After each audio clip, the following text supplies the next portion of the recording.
आज के विषय विशेषज्ञ डॉक्टर गुणवंत व्यास साहब हमारे साथ जुड़ चुके हैं। आपका बहुत बहुत स्वागत है सर, और चारी साहब का भी और तमाम प्रतिभागियों का भी आज की इस पहली सभा में स्वागत है हमारी तरफ से। आज के विषय विशेषज्ञ का परिचय, जैसा हमने कहा कि जितना बड़ा आदमी होता है उसका परिचय उतना छोटा होता है, संक्षिप्त होता है।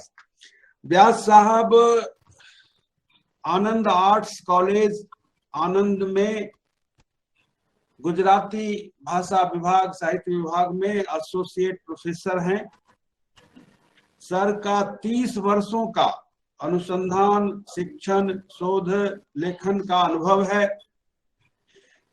14 पुस्तकें इनकी 14 प्रकाशित हो चुकी हैं और 300 के लगभग इनके शोध आलेख, रिसर्च पेपर्स विभिन्न राष्ट्रीय और अंतर्राष्ट्रीय महत्व के की पत्रिकाओं में प्रकाशित हो चुके हैं।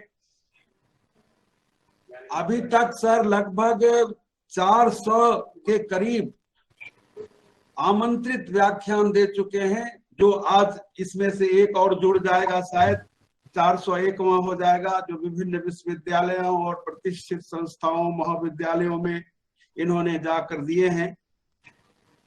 अनेक पुरस्कार इन्होंने प्राप्त किए हैं, जिसमें से गुजरात साहित्य अकादमी का और गुजरात साहित्य परिषद द्वारा दिया गया पुरस्कार विशेष उल्लेखनीय है। सर पहले रिसोर्स पर्सन है जिनसे हमने संपर्क किया, और ये महीनों पहले की बात है, और बड़ी ही खुशी से और बहुत ही उत्साह हमारा बढ़ाते हुए सर ने हमारा आमंत्रण स्वीकार किया। बीच में बहुत गैप हुआ तो मुझे खुद लगा कि सर सोचेंगे कि ऐसे ही ये लोग पूछते रहते हैं, कुछ करते नहीं, लेकिन तमाम कठिनाइयां होती हैं कोई भी काम करने में, तो उसमें भी इन्होंने बहुत ही धैर्य के साथ ये हमसे संपर्क में रहे, और आज ये शुभ दिन आ ही गया कि सर हमारे साथ जुड़े हुए हैं। इन्हीं शब्दों के साथ एक बार फिर आपका स्वागत करता हूं सर, और अब ये पूरा मंच आपके हवाले है। 1 घंटे तक हम विषय पर चर्चा करेंगे आपके माध्यम से, और बात को 15 मिनट के लिए थोड़ा सा डिस्कशन या जो भी प्रश्न शंकाएं होंगी उनका समाधान करेंगे। तो बहुत बहुत स्वागत और आभार सर, शुरू किया जाए। जी नमस्कार, good morning all of you. मेरी आवाज आई थिंक सभी को सुनाई दे रही है। हाँ sir, good morning sir. Good morning sir, आवाज आ रही है सर। अभी कृपया एक विनती है आप सभी को कि अपना जो स्पीकर है वो ऑफ मोड में रखिए, ताकि आपके या आपके आसपास में हो रही आवाज दूसरे को खलील ना पहुंचाने। अभी मैं जिस बात पर आ रहा हूं, जो टॉपिक मुझे मिला है, और ज्यादातर यहाँ पर जो साइन कर रहे हैं और अपना परिचय लिख रहे हैं, तो मैंने देखा कि ज्यादातर गुजराती है। सर कुछ सर गुजराती है। तो मैं गुजराती में हूँ बात करीश। साहजिकता आ बने बात एक सहजताथी थई शके। मजानी बात ए छे के तमे बधा ज गुजराती भाषा अने गुजराती शिक्षण साथे जोड़ायेला छे।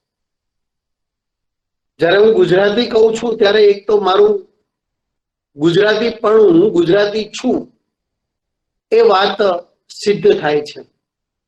साथे साथे ज्यारे हूँ गुजराती बोलूं छूं त्यारे गुजराती भाषा ए भाषा तरफ ए बात इशारो करे छे। अने ज्यारे हूँ गुजराती कहूं छूं त्यारे साथे साथे साहित्य साथेनी एक निस्बत पण जोड़ाय छे। એટલે ત્રણેય અર્થમાં ગુજરાતી હોવાની જે આપણે અનુભૂતિ કરીએ છીએ અથવા તો અહેસાસ કરીએ છીએ તો ગૌરવ લઈએ છીએ। ગુજરાતમાં વસતા હોવાને કારણે ગુજરાતી, ગુજરાતી લખતા વાંચતા બોલતા હોવાને કારણે ગુજરાતી, અને ગુજરાતી ભાષા અને સાહિત્ય સાથેનો આપણો જે નાતો છે, આપણી જે નિસ્બત છે, એ કારણે ગુજરાતી।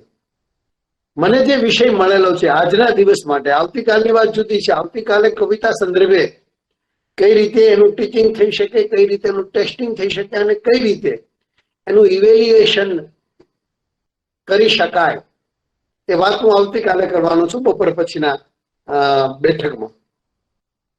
પણ આજે જે મને વિષય આપવામાં આવ્યો છે એ છે લર્નિંગ એન્ડ વોકેબ્યુલરી, અર્થાત ગુજરાતીમાં જે શબ્દ રચનાની કળા છે એનું જે વિશ્લેષણ છે, આપણો જે અભ્યાસલક્ષી શબ્દ ભંડોળ છે. કારણ કે દરેક ભાષાને એનું પોતીકું શબ્દ ભંડોળ હોવાનું, અને એ શબ્દ ભંડોળમાં જે શબ્દો બને છે, જે શબ્દો આપણે ત્યાં બોલીએ છીએ, એ શબ્દ રચના અને એના વિશ્લેષણની કળા, બે રીતે આને ડિફાઇન કરી શકાય. ટાઇટલ એ રીતે છે, the art of word formation and analysis in Gujarati. એટલે આ જે અંગ્રેજી શીર્ષક છે, આપણે એને ગુજરાતીમાં જો ડિફાઇન કરવું હોય, ગુજરાતીમાં જો ઓળખાવવું હોય તો આપણે એને બે રીતે ઓળખાવી શકાય. એક તો ગુજરાતીમાં શબ્દ રચનાની કળા અને વિશ્લેષણ. કદાચ એથી વધારે સ્પષ્ટ જો થવું હોય તો એને એમ કહી શકાય કે ગુજરાતીમાં શબ્દ રચના અને વિશ્લેષણની કળા. એટલે શબ્દ રચનાની પણ કળા અને વિશ્લેષણની પણ કળા, અથવા તો શબ્દ રચના અને વિશ્લેષણની કળા. આ ગુજરાતી ભાષાની વિશેષતા છે. કારણ કે જે વિશેષણ લાગ્યું છે કળા, એ કળા તમે શબ્દ રચના સાથે પણ જોડી શકો અને વિશ્લેષણ સાથે પણ જોડી શકો. ગુજરાતી ભાષામાં જે શબ્દ ભંડોળ છે, અભ્યાસલક્ષી શબ્દ ભંડોળ, આવું ટાઇટલ મને મળ્યું છે. આ જે અભ્યાસલક્ષી શબ્દ ભંડોળ છે, તો ગુજરાતી ભાષાના શબ્દ ભંડોળ માટે આપણે જોડણી કોષ પાસે જવું પડે. જોડણી કોષમાં તો કેટલા શબ્દો છે, એ શબ્દની વ્યુત્પત્તિ, એ શબ્દનું ઘડતર અને શબ્દથી પ્રગટતો એક અર્થ, અર્થાત એની વિવિધ અર્થ છાયા. ગુજરાતી ભાષા મિત્રો એટલી સમૃદ્ધ છે કે એ ભાષામાં પ્રયોજાતો એક શબ્દ એની વિવિધ અર્થ છાયા સાથે આવે છે. અર્થાત એમ કહીશ કે જોડણી કોષ જે શબ્દ આપે છે એ શબ્દથી ઇતર પણ એને એક બીજો શબ્દ છે. પરિણામે એક શબ્દને ક્યારેય એક અર્થ હોતો નથી. ઉમાશંકર જોશીના નામથી આપ સર્વ સુપરિચિત છો. એમણે કહ્યું હતું કે સર્જક એના એક લેખમાં, એના એક વાર્તા કે અથવા તો સર્જનમાં, કવિતામાં એક શબ્દ ફરીવાર પ્રયોજતો નથી. અને સાથે સાથે એમ પણ ઉમેર્યું કે એક શબ્દ એ જયારે બીજી વાર પ્રયોજે છે ત્યારે એ બીજા અર્થમાં પ્રયોજે છે. સર્જકની આ સિદ્ધિ છે અથવા તો આ ઓળખ છે એમ કહી શકાય. ભાષામાં, શબ્દકોશમાં જે શબ્દ છે એને ચોક્કસ અર્થ છે, પણ જ્યારે સાહિત્યમાં, સર્જનમાં પ્રયોજાય છે ત્યારે જુદા અર્થ સાથે પ્રયોજાય છે. એટલે જયારે આપણે શબ્દ રચના જોવી હોય કે શબ્દ કઈ રીતે બને છે, ત્યારે આપણે છે કે એ શબ્દની વ્યુત્પત્તિ, ઉત્પત્તિ, એના ધાતુ સુધી જવું પડે. સંસ્કૃતમાં એના મૂળ શોધવા પડે. સંસ્કૃતમાંથી આ બધી હિન્દી, ગુજરાતી, બંગાળી, પંજાબી, આ બધી ભાષા મૂળ સંસ્કૃતમાંથી ઉતરી આવી છે, એ કહેવાની જરૂર નથી. એટલે કે એક તત્સમ શબ્દ આપણી પાસે હતો સંસ્કૃતનો, અને જો આજે છે તેની સાથે એમાંથી અપભ્રંશ થઈને જે આપણને શબ્દ મળ્યા અને પછી ગુજરાતી એવી ઓળખ મળી એ શબ્દને, એ ભાષાને. એવા તદ્ભવ શબ્દોની પણ એક સમૃદ્ધિ છે ગુજરાતી ભાષામાં. એટલે કે તત્સમ, તત્સમ, તેના જેવું, તેની સરખો જ. એટલે તેની એટલે કોની? તો કે સંસ્કૃતની, જેમાંથી ઉતરી આવી છે તેના જેવું. તત્સમ મૂળ અક્ષ શબ્દ છે કે ચક્ષુ શબ્દ છે, હસ્ત શબ્દ છે કે પાદ શબ્દ છે પગ માટે, તો આ મૂળ સંસ્કૃતમાંથી ઉતરી આવેલી શબ્દ સમૃદ્ધિ છે. એટલે આવા શબ્દોને આપણે તત્સમ તરીકે ઓળખીએ છીએ. પણ એ તત્સમ માંથી ઉદ્ભવેલો જે શબ્દ છે તદભવ, તદભવ એટલે તદ ઉદ્ભવ, તેમાંથી બન્યું છે. અક્ષમાંથી પછી આંખ થયું, હસ્તમાંથી હાથ થયું, કર્ણમાંથી કાન થયું અને રક્તમાંથી રાતું થયું.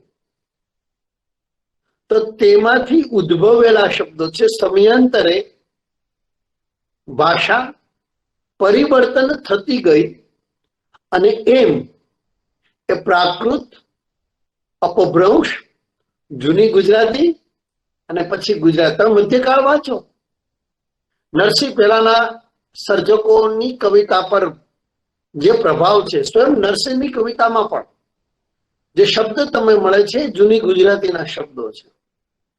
અરે ત્યાં સુધી તમે અર્વાચીન ગુજરાતી સાહિત્યમાં આવો, અર્વાચીન ગુજરાતી સાહિત્યમાં પ્રવેશતા જ તમને નર્મદ કે દલપતરામ કે મણિલાલ નભુભાઈ દ્વિવેદીની ભાષા તમે જુઓ અને પછીથી સરસ્વતીચંદ્રની ભાષા તપાસો, ત્યાર પછીથી ગાંધીજીની ભાષા અને ગાંધી યુગની ભાષા તપાસો, તો આ ભાષામાં પણ એ સ્ટેજ પરિવર્તનના પગથિયા તમે પકડી શકો. એટલે ભાષા તો સતત પરિવર્તનશીલ છે. એટલે શબ્દ રચના જરા આપણે સમજીએ જ્યારે, ત્યારે શબ્દ તો સતત અને સતત રચાતો જાય છે. આપણી ભાષામાં કેટલા નવા શબ્દો આજે ઉમેરાયા છે ને કેટલા આપણે જ્યારે આપણી બાલ્યાવસ્થા અથવા તો કિશોરાવસ્થાની અવસ્થાએ જે શબ્દો બોલતા હતા, આ 10 વર્ષની અંદર બીજા કેવા અને કેટલા શબ્દો પરિવર્તનો થયા છે, કેવા પ્રત્યયોની અંદર પરિવર્તનો થયા છે. કોઈ પણ શબ્દ, હવે જયારે આપણે પ્રત્યયનો ઉલ્લેખ કર્યો છે ત્યારે આપણે એ વિશે આવીએ કે આજે આપણું શબ્દ ભંડોળ વિશાળ શબ્દ ભંડોળ છે. ગુજરાતી ભાષા પાસે 1 લાખથી વધારે શબ્દો છે. પછી એ શબ્દ પરથી બનતા બીજા પ્રત્યયો લાગતા બનતા બીજા શબ્દો તો અસંખ્ય છે, એ લાખોની સંખ્યામાં થાય છે. એટલે આપણે મૂળ ધાતુ પાસે જવું પડે. મૂળ ધાતુ શબ્દ હંમેશા કોઈ મૂળ ધાતુ જે છે એને આધારિત હોય છે. શબ્દના મૂળમાં એક ધાતુ હોય છે અને એ ધાતુ પછી એને લાગતા પ્રત્યયોથી ક્રિયાપદ બને છે, સંજ્ઞા બને છે, ભાવવાચક બને છે કે પછી વિશેષણ બને છે. એ જ ધાતુને લાગતા પ્રત્યયો એને કાળની ઓળખ પણ આપે છે, વચનની ઓળખ પણ આપે છે અને કૃદંત તરીકે પણ ઓળખ આવે છે. એટલે આ બધી જે સંજ્ઞાઓ આવીને આપણા વ્યાકરણમાં ભાવવાચક ને, ક્રિયાવાચક ને, વિશેષણવાચક ને, કૃદંતવાચક ને, કર્તુવાચક ને, કાળવાચક, આ બધી સંજ્ઞાઓ સમયાંતરે એક નવી ઓળખ સિદ્ધ કરતી હતી. શબ્દના રૂપ બદલાતા ગયા. શબ્દ એ જ રહ્યો, ધાતુ એના મૂળમાં જે ધાતુ છે એ તો એ જ છે, પણ એના રંગ બદલાતા ગયા, એના રૂપ બદલાતા ગયા અને રૂપે એને એક ઓળખ આપી. એ રૂપ જ આપણે ઓળખી શકીએ છીએ કે આ સમયવાચી છે, આ કાળવાચી છે, આ લિંગવાચી શબ્દ છે. શબ્દ ઘડતર આ રીતે છે. શબ્દ રચના જે બને, શબ્દ જે રીતે રચાય છે મૂળ ધાતુ પરથી, તો એના મૂળમાં આ પ્રકારની સમયાંતરે લાગતા પરિવર્તનો, સમયાંતરે લાગતા પ્રત્યયો અને પછી સમયાંતરે થતા પરિવર્તનો એ ખૂબ ભાગ ભજવે છે. પહેલી વખત જેને આપણે પ્રત્યયો કહીએ છીએ, વિભક્તિના પ્રત્યયો, 7 વિભક્તિઓ ગુજરાતી ભાષામાં છે. દ્વિતીય, તૃતીય, ચતુર્થ, પંચમી થી માંડીને 7મી વિભક્તિ. એ તો એક શબ્દને વધારે નિકટ એની સાથેના લાગતા બીજા શબ્દોની ઓળખરૂપ બની રહે છે.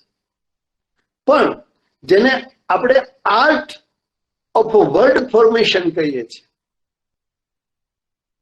એ આર્ટ માનવ સર્જિત છે. કારણ કે રચના છે, સાહિત્ય જે એક સર્જન છે, તો શબ્દ રચના પણ એ સર્જનનો એક ભાગ છે. સર્જક છે એ શબ્દને આપણી જોડણી કશો તો એમના જ્ઞાનકોશમાંથી લે છે. આપણા ચિત્તમાં લાખો, મેં કીધું લાખથી વધારે ગુજરાતી ભાષામાં શબ્દ છે. એ બધા જ શબ્દનો વિનિયોગ આપણે આપણા વક્તવ્યની અંદર, આપણા વિચારોની અંદર, આપણા લખાણોની અંદર નથી કરતા.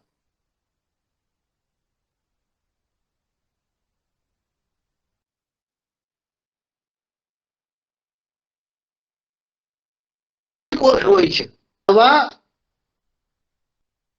ક્ષેત્ર પાસે લઈ જાય છે, નવી ઓળખ કરાવે છે.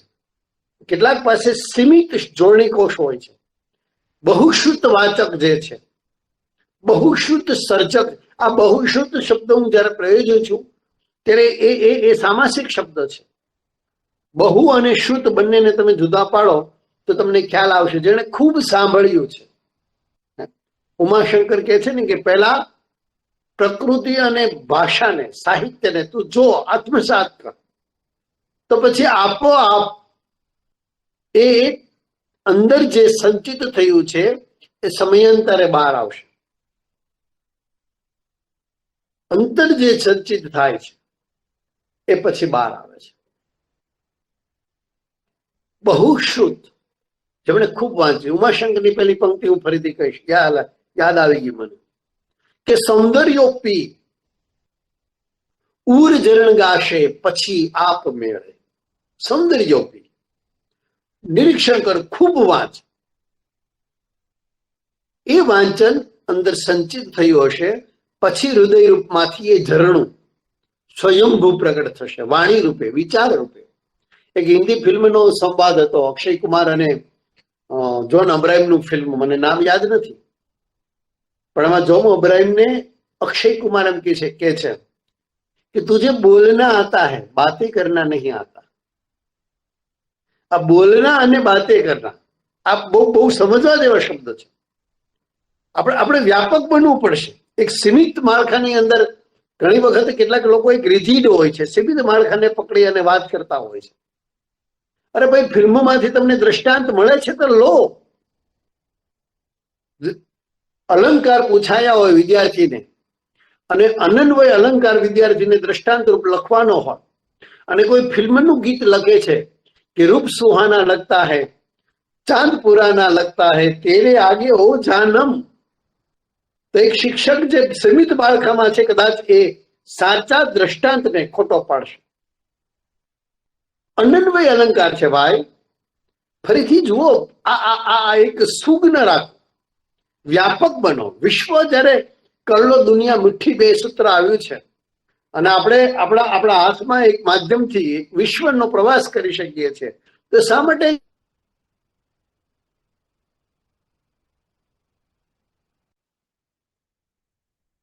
ભાષાને સીમિત બનાવી? અનન્વયનું ઉત્તમ દ્રષ્ટાંત છે. ચાંદ કરતા પણ પોતાની પ્રિયતમાના ચહેરાને અનન્વય એક વિશેષ અર્થથી મૂકી આપો. ચાંદ કરતા પણ આગળ મૂકી આપવાની જે સર્જકતા છે એને સ્વીકારવી પડે, અને વિદ્યાર્થીએ ફિલ્મના આપેલા દ્રષ્ટાંતને સાચું પાડવું પડે. ગુરુ જ્યાંથી મળે ત્યાંથી કરવા જોઈએ. દત્તાત્રેય આપણી પાસે તો આપણી સંસ્કૃતિ પાસે, આપણા સાહિત્ય પાસે, આપણા ભારતીય સાહિત્ય પાસે આવા આદર્શો છે. ગુરુ દત્તાત્રેય કે જ્યાંથી પણ શીખવા મળ્યું ત્યાંથી શીખવા. તો બોલના અને બાતે કરના, આ 7 દિવસના કે 8 દિવસનો તમારો જે વર્કશોપ છે, તમારે જે એક આખી શ્રેણી છે, એમાં અનેક પ્રકારના વ્યાખ્યાનો આવશે, વક્તાઓ આવશે, વિદ્વાનો આવશે, પોતપોતાની શૈલી સાથે ઉપસ્થિત થશે. એની રજૂઆત જુદી હશે, એના દ્રષ્ટાંતો જુદા હશે, એની પ્રસ્તુતિ, it is also an art. Presentation is an art એમ કહેવાય છે. અને જ્યારે શબ્દ ભંડોળ કે શબ્દ રચના કરીએ છીએ ને, ત્યારે એમાં પ્રેઝન્ટેશન પણ આવી જાય છે. વિશ્લેષણની કળા. તમારી પાસે શબ્દ તો છે, પણ હાઉ ટુ પ્રેઝન્ટ, કઈ રીતે એને રજૂ કરવું, એને કઈ રીતે વ્યક્ત કરવું, એનાલિસિસ કઈ રીતે કરવું. કોઈ એક મુદ્દો મને મળ્યો છે, એ મુદ્દાને કઈ રીતે મારે વ્યાખ્યાયિત કરવું અને કઈ રીતે એને કન્વિન્સ કરાવવું સામે પાર્ટીને. It is an art and analysis, you know. એનાલિસિસની એક કળા છે, આ વિશ્લેષણની કળા છે. મારી પાસે મારા વર્ગની અંદર વિદ્યાર્થીને ભણાવવાની કોઈ ટેક્સ્ટ આવી છે, કોઈ એમાં શબ્દ છે, તે શબ્દના કેટલા અર્થ થાય છે અને કઈ રીતે મારે વિદ્યાર્થી સુધી સાચા અર્થ ને પહોંચાડવો, આ બાતે કરને માં આવે છે. બોલી તો બધું જાણે, અભણ છે એ બોલી જાણે છે, બોલતા તો બધાને આવડે છે. બાતે કરના એનો અર્થ એ છે કે જે વાત મૂળમાં તમારે કહેવાની છે, શબ્દ જે સૂચવે છે એ શબ્દના, કારણ કે શબ્દ વિવિધ અર્થધારી છે, અનેક અર્થ છાયા એક શબ્દને છે. આપણે બધા જ દ્રષ્ટાંતો લઈશું. આજે હું વાત કરી છું એ ભૂમિકા છે, એના અનેક દ્રષ્ટાંતો મારી પાસે છે, મારી ડાબે જમણે બંને છે અહીંયા પણ. એ દ્રષ્ટાંતો સાથે આપણે સમજીશું કે કઈ રીતે પ્રત્યેક, કે કઈ રીતે એક વિશેષણ શબ્દને ચમત્કૃતિ આપે છે, શબ્દના ઘડતરમાં ભાગ ભજવે છે. તો આ જે વાત હું તમને કહું બાતે કરના, એ બાતે કરના મારેલી છે શબ્દ ઘડતરમાં, શબ્દ રચના. એટલે જ્યારે મારે શબ્દના મૂળ ધાતુમાંથી એક નવો અર્થ નિભાવવાનો છે, તેને લાગેલા પ્રત્યયને મારે સમજવો પડશે કે પૂર્વ પ્રત્યય છે કે પર પ્રત્યય છે, એ અંગ સાધક છે કે અંગ વિસ્તારક છે, એ સંજ્ઞાવાચી છે, એ સંજ્ઞા બનાવે છે, એ ભાવવાચક બનાવે છે, કે વિશેષણ શબ્દને કઈ રીતે ઓળખ આપે છે. મને ઘણા પૂછે અંગ સાધક અને અંગ વિસ્તારકમાં શું ફેર છે? શબ્દ જ એની ઓળખ છે. આમ સામાસિક શબ્દ છે અંગ સાધક અને અંગ વિસ્તારક, બંને શબ્દ સામાસિક છે. અંગ સાધક એટલે મૂળ અંગ, મૂળ ધાતુ આપણે કહીએ છીએ ને શબ્દનું, એ મૂળ અંગ સાથે જોડાય છે અને એક અર્થ, વિશેષ અર્થ સાધે છે, સાધ્ય કરે છે, પ્રાપ્ત કરે છે. મૂળ અંગ સાથે જોડાતા એ અંગમાં, એટલે મૂળ ધાતુનો જે અર્થ છે એ અર્થની વૃદ્ધિ કરે છે, એ અર્થની વૃદ્ધિ કરે છે. પણ અંગ વિસ્તારક એટલે કે મૂળ શબ્દ છે, મૂળ ધાતુ છે, મૂળ અંગ છે શબ્દનું, એને આગળ કે પાછળ એ પ્રત્યય જોડાય, એટલે એક અક્ષર કે બે અક્ષરનો પ્રત્યય હોય જોડાતા અંગ વિસ્તર્યું, ધાતુ બે અક્ષરનું હોય. લાડુ શબ્દ છે, એક્ઝામ્પલ સાથે હું તમને કહું. લાડુ શબ્દ છે એને હું લાડવો કહું છું, ત્યારે અંગ વિસ્તર્યું છે, એક પ્રત્યય પર પ્રત્યય લાગ્યું છે. વ અને વનેકાનો માત્ર વો, બે પ્રત્યયો એમાં ઉમેરાયા શબ્દની પાછળ, કે પર પ્રત્યયો. લાડુનું લાડવો થયો છે, પણ અર્થ વિસ્તાર નથી થતો, અથવા તો આંશિક, અતિ આંશિક, ન ગણ્ય એવો અર્થ વિસ્તાર થાય છે. એટલે અંગ વિસ્તરે છે, અર્થ વિસ્તરતો નથી. હું દાદર કહું કે દાદરો કહું, હું લાડુ કહું કે લાડવો કહું, તો શબ્દ જે રચાય છે એ શબ્દ રચનામાં પ્રત્યયો તો લાગે છે, પણ એ અંગ વિસ્તારે છે. બે અક્ષરનું ત્રણ અક્ષર બને છે, 3 ના 4 પણ બને. વાદળડી વરસી રે સરોવર છલી વળ્યા. હવે વાદળીની જગ્યાએ વાદળડી, લય જાળવવા માટે લોક કવિ, આ લોક ગીત છે માટે લોક કવિ કહું છું.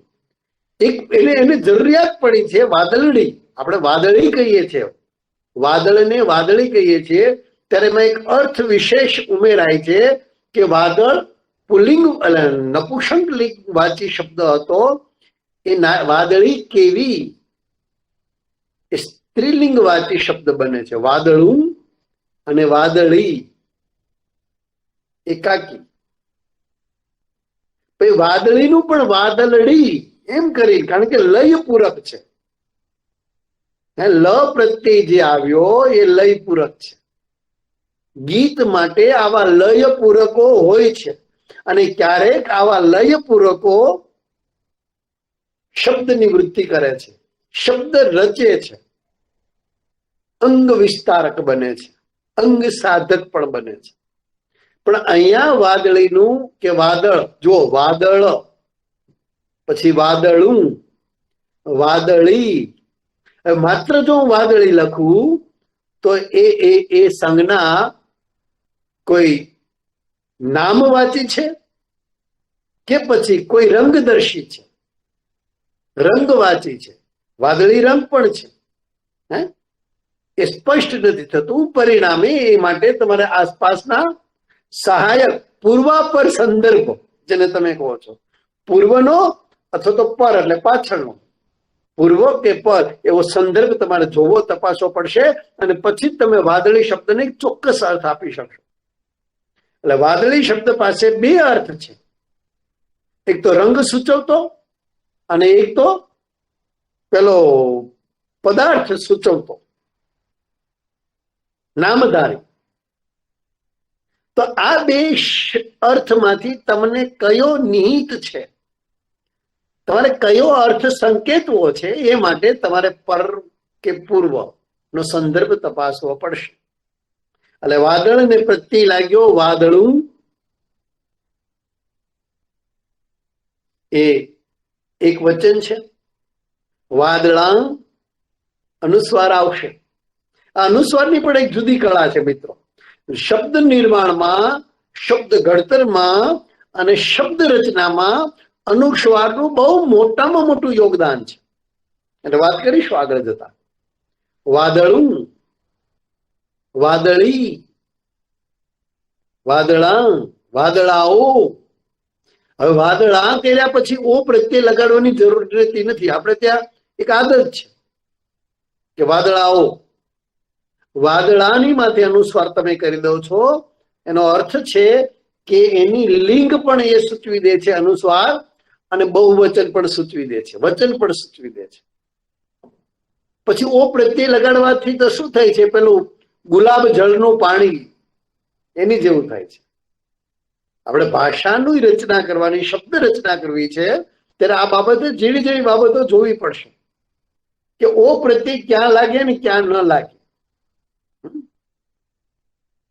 થાંભલો લખો અને થાંભલા લખો તો થાંભલાનો એક પણ, થાંભલા પર કાગડો બેઠો છે ત્યારે એક જ થાંભલાનો નિર્દેશ છે.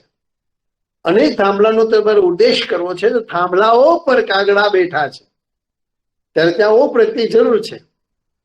પણ ઓ પ્રત્યય લગાડ્યા વિના પણ થાંભલા ક્યાંક કોઈક વાક્ય રચનામાં બહુવચન દર્શાવતું હોય છે. જેમ કે રસ્તા પર ઘણા થાંભલા હતા. હવે ઘણા છે એ સંખ્યાદર્શી છે, બહુવાચી સંજ્ઞા છે. એમાં ઓ પ્રત્યય થાંભલાને પછી લગાડવાની જરૂર નથી. હવે ઘણી વખત તમે એ સંખ્યાદર્શી કે બહુવાચી એવી સંજ્ઞા પણ ન લગાડો. રસ્તા પર પસાર થતા થાંભલા જોઈને મને થાય. હવે રસ્તા પર પસાર થતા થાંભલા જોઈને, હવે એ થાંભલા છે બહુવાચક, એને આ પ્રત્યય લાગી ગયો છે. ઓ પ્રત્યયની જગ્યાએ આ પ્રત્યય લાગ્યો છે. હવે આ પ્રત્યય એક વચન પણ દર્શાવે આસપાસના, એટલે વાક્ય રચના, શબ્દ ઘડતર માટે આ વાક્ય રચના પણ એટલી જ ઉપયોગી છે.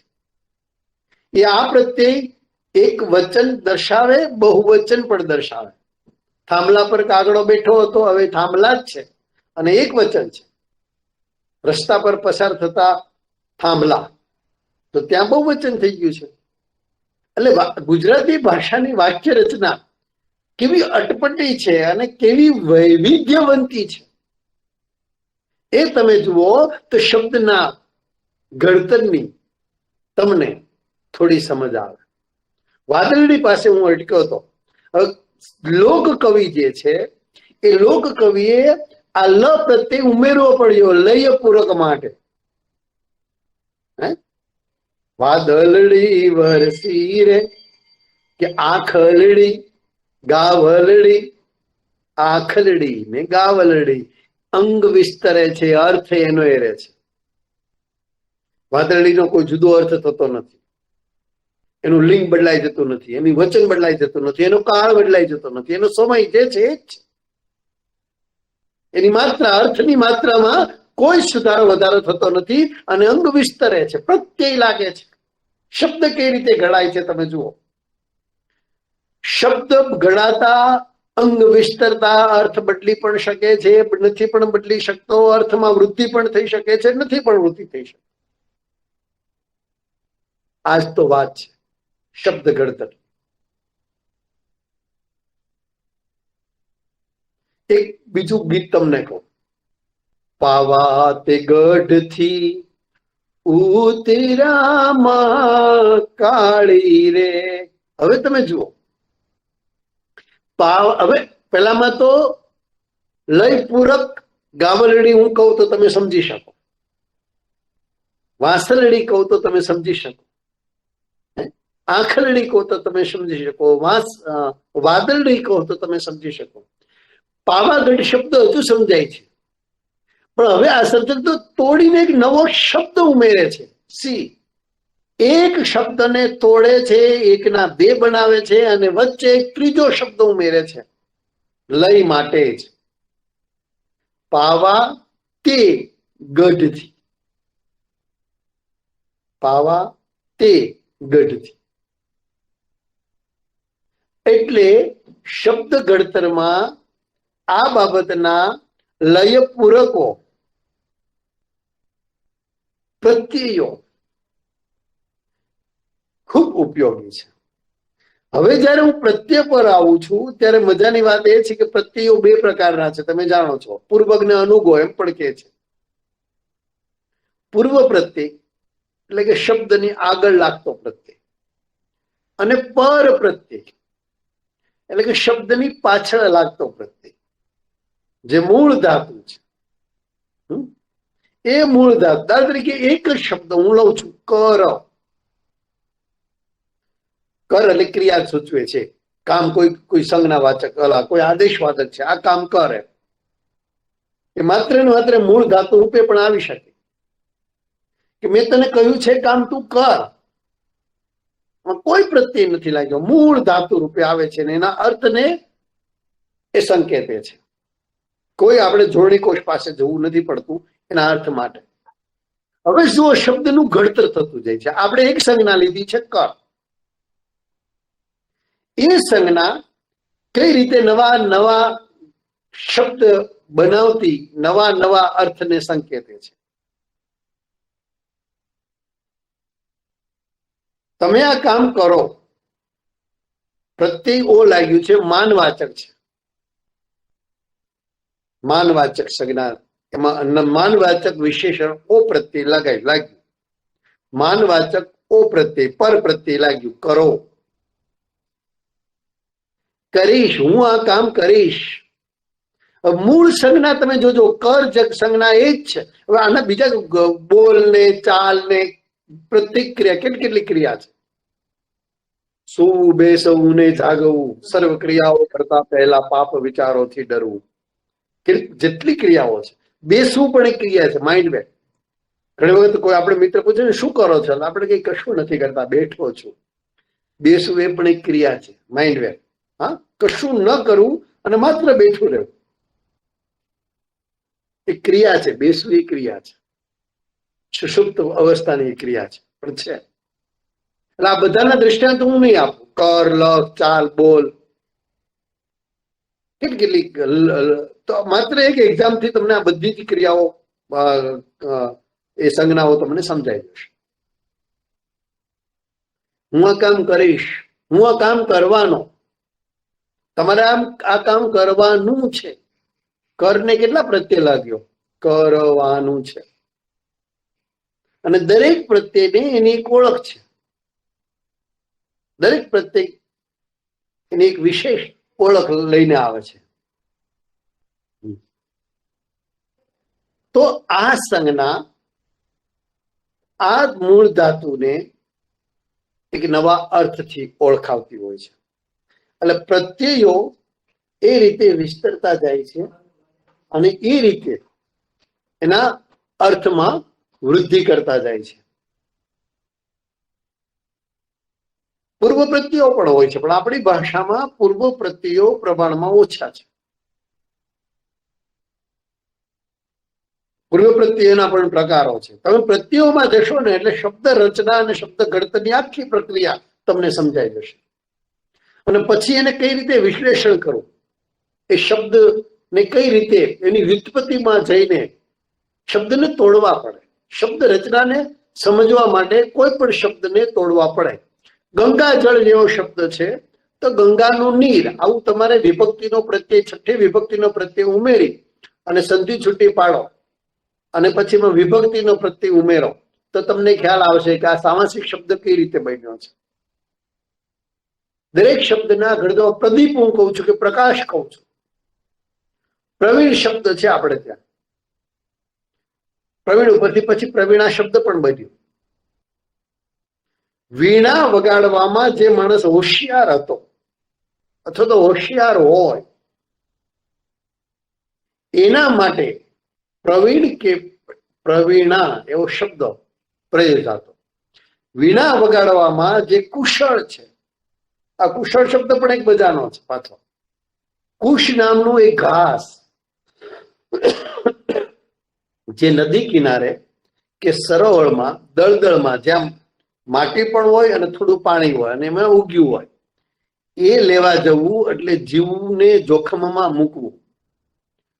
એ દળદળમાં ખૂંપી જવાની પૂરતી શક્યતા છે, પણ એ શક્યતાઓને ટાળીને સફળતાપૂર્વક પેલું કુશ નામનું ઘાસ એ નદી કે સરોવરમાં જઈ અને લઈને આવે એ માણસને કુશળ કહેવાતો. પણ પછી અર્થ વિસ્તર્યો અને કોઈ પણ કામ માટે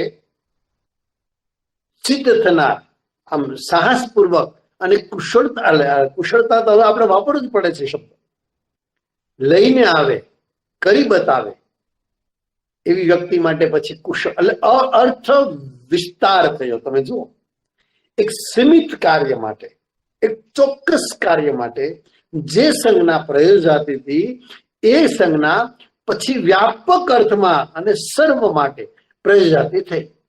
ગવેષણા શબ્દ આપણી ભાષાનો એક છે. ગવેષણા, ગૌ ગાય ઉપરથી, ગાયની શોધ માટે વપરાતો. ઋષિ મુનિઓના સમયમાં ગાય ખોવાઈ ગઈ હોય અને એની માટે જે શોધ થતી હતી, અન્વેષણ શબ્દ છે ને આપણે, આ જે વિશ્લેષણ છે એ જ પ્રકારનો એક અન્વેષણ એવો શબ્દ છે. આ અન્વેષણ એટલે શોધ, અન્વેષણ,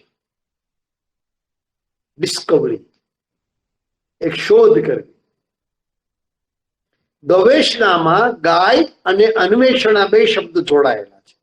ગાયની શોધ કરવી, પછી એ ગવેષણા શબ્દ કોઈ પણ પ્રકારની શોધ માટે, કોઈ પણ વસ્તુની કે પદાર્થની, પ્રાણીની કે પક્ષીની શોધ માટે પ્રયોજાતો થયો. અને એક વ્યાપક અર્થ એ સંજ્ઞાને સીમિત હતો, એ સીમિત થી વ્યાપક થયો. પંકજ શબ્દ સીમિત થઈ ગયો, વ્યાપકમાંથી સીમિત થયો. તમે જો, આ બે પરસ્પર કોન્ટ્રાડિક્ટ છે, વિરોધી છે. મેં તમને પ્રવીણ શબ્દ કીધો, મેં તમને કુશળ શબ્દ કીધો, તો એ શબ્દ એક સીમિત અર્થ માટે વપરાતો હતો, પર્ટિક્યુલર એક કામ માટે વપરાતો. ગવેષણા શબ્દ કીધો, આ ત્રણ શબ્દો કીધા, પર્ટિક્યુલર એક જ કામ માટે પ્રયોજાતો એ શબ્દ હતો. પછીથી વ્યાપક થઈ ગયો. ગવેષણા તમે કોઈ પણ શોધ માટે વાપરી શકો, કુશળ કોઈ પણ કામમાં હોશિયાર વ્યક્તિ માટે વાપરી શકો, પ્રવીણ કોઈ પણ ક્ષેત્રની અંદર કુશળતાપૂર્વક વર્તન વ્યક્તિ માટે તમે વાપરી શકો. હવે તમે જુઓ, આ અર્થ વિસ્તાર હતો ને, હવે અર્થ સંકોચ, જે વ્યાપક માટે પંકજ શબ્દ છે. એક પંક કહેતા કાગળ, જ કહેતા જન્મના. પંકજ એટલે કે કાદવમાં જન્મનાર કીડા મકોડા, ફૂલ, જીવજંતુ, એ દરેક માટે પ્રયોજાતો શબ્દ હતો.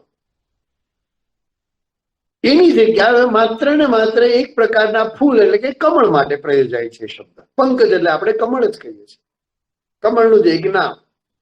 એટલે જે વ્યાપક અર્થ ધરતો હતો શબ્દ રચના, તમે એને શબ્દ વિશ્લેષણ, આ જેમ આપણે જે સંજ્ઞા છે, આપણે ભણેલો જે વિષય છે ને, આ એની વાત લઈને આવે છે. શબ્દ વિશ્લેષણ, શબ્દ રચના. શબ્દ જયારે વિશ્લેષણ કરવું હોય ને ત્યારે શબ્દને તોડવો પડે. એટલે કોઈ પણ શોધ થાય છે ને ત્યારે પહેલા એને મૂળ પાસે જવું પડે છે, પછીથી એનું ઘડતર થાય છે, પછીથી એનું વિશ્લેષણ થાય છે. અહીંયા શબ્દ વિશ્લેષણ આપણે વિશ્લેષણની કળામાં જઈએ તો શબ્દને તમારે જોવું પડે. આ પંકજ શબ્દ છે, જે વ્યાપક ઘણા માટે વપરાતો હતો, એ હવે એક સીમિત બની અને માત્ર ને માત્ર કમળ માટે વપરાતો થયો. તો આ રીતે શબ્દ સર્જન, શબ્દ ઘડતર, શબ્દ વિશ્લેષણની પ્રક્રિયા સનાતન છે. એવું નથી કે આ ટોપિક મળ્યો છે અને આપણે એ દિશામાં પહેલી વાર કામ કરી રહ્યા છે. જ્યારથી ભાષાનું અસ્તિત્વ આવ્યું ને, ભાષા એમ કહેવાય છે કે ભાષા જ્યારથી માણસ વાપરતો થયો ત્યારથી એ માણસ થયો. એ પેલા પશુ હતો, પ્રાણી હતો. આજે ભાષા છે માટે આપણી પાસે બધું જ છે. કોઈ પણ શોધ, કોઈ પણ વિજ્ઞાન, આ મોબાઈલ હોય કે આ ટેકનોલોજી હોય, એના મૂળમાં ભાષા છે. આખો ભલે કે તો ભાષાને શું વળગે ભૂર, જે રણમાં જીતે તે શું. ભાષાની શોધ પછીથી છે. વાહનોની, ઇલેક્ટ્રિસિટીની, મકાનોની, બારી બારણાની, મોબાઈલની, આ બધી શોધ ભાષા, એના મૂળમાં ભાષા છે. એટલે આપણે તો એ મૂળની તપાસ કરીએ છીએ કે ભાષા કઈ રીતે અસરકારક બની શકે. ભાષાને અસરકારક બનાવવા માટે શબ્દ રચના કઈ રીતે થતી હોય છે. એટલે તમારે એ ભાષાની શબ્દ રચનામાં ભાષાના ઘડતરની પ્રક્રિયા તમારે સમજવી પડે. થોડા દ્રષ્ટાંતો હું તમને કહીશ સમય સમાપ્તિની પહેલા. ઘણી આ કલાક સમય સવા કલાક તો એને ઘણો નાનો પડે આ માટે. પણ આ શબ્દ માટે મેં તમને કીધું ને કે તમારે કોઈ પણ વાત કરવી છે, કોઈ પણ વાત મૂકવી છે, ત્યારે ઈશારાની ભાષા એક હતી આપણી પાસે, પણ એનું એક લિમિટેશન હતું. અમુક વાત સંકેતો સમજી શકું, પાણી પીવું હોય, ખાવું છે, સુઈ જવું છે, ટ્રાફિક પોઈન્ટ પર પોલીસ ઉભો હોય છે, એ ઈશારાથી સમજાવે છે. લાઈટ, લીલી લાઈટ, રસ્તા પરના સંકેતો, કે ડાબી બાજુ વળો, જમણી બાજુ વળો, એવું લખેલું નથી હોતું. સ્કૂલ આવે છે, ફાટક આવે છે, એ ચિત્ર ભાષા છે, એ સંકેતની ભાષા છે, ઈશારાની પણ ભાષા છે, પણ એની મર્યાદા છે. આમ તો આ ભાષાની પણ મર્યાદા છે. માઇન્ડ વેલ, કોઈ પણ ભાષાની એક લિમિટેશન છે. અંગ્રેજી હોય, ગુજરાતી હોય, હિન્દી હોય, હું બોલું છું, હા 90% કરતા વધારે વાત તો સ્પષ્ટ થઈ શકે છે, હું બોલતો જાઉં. લિખિત ભાષા કરતા ઉચ્ચારણની ભાષાને વધારે સ્પષ્ટ અર્થ છે. હું એમ કહું છું ત્યારે એમ કહેવા માંડ્યું કે મારે આમ કેવું છે. બોલ્યા પછી અમારા એક મિત્ર છે, સર્જક મિત્ર, નામ નહીં કહું, એ દરેક એક બે વાક્યને અંતે એમ બોલે, એમ કહેતા એમ છે, આ વાત આમ છે, એમ કહેવા માંગે. અને જયારે એમ પૂછે કે એમ, ત્યારે એનો અર્થ બદલાઈ જાય છે.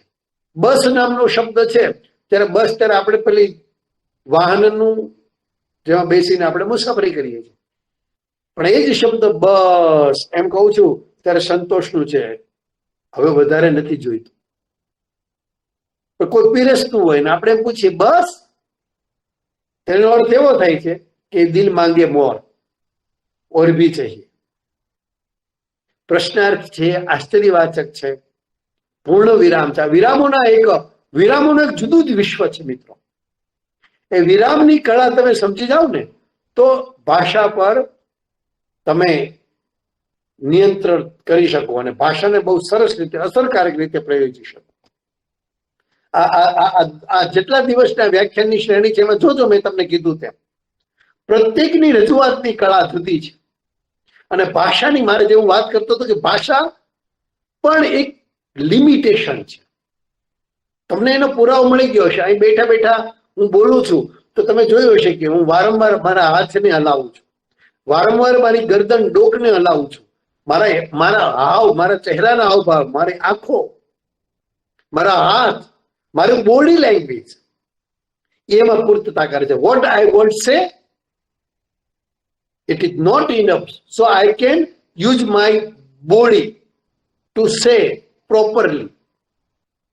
પરફેક્ટ મારે વાત મૂકવી છે અને પરિણામે હું મારી લેંગ્વેજ, મારી ભાષાની સાથે મારી બોડી લેંગ્વેજ પણ એમાં ઉમેરું છું.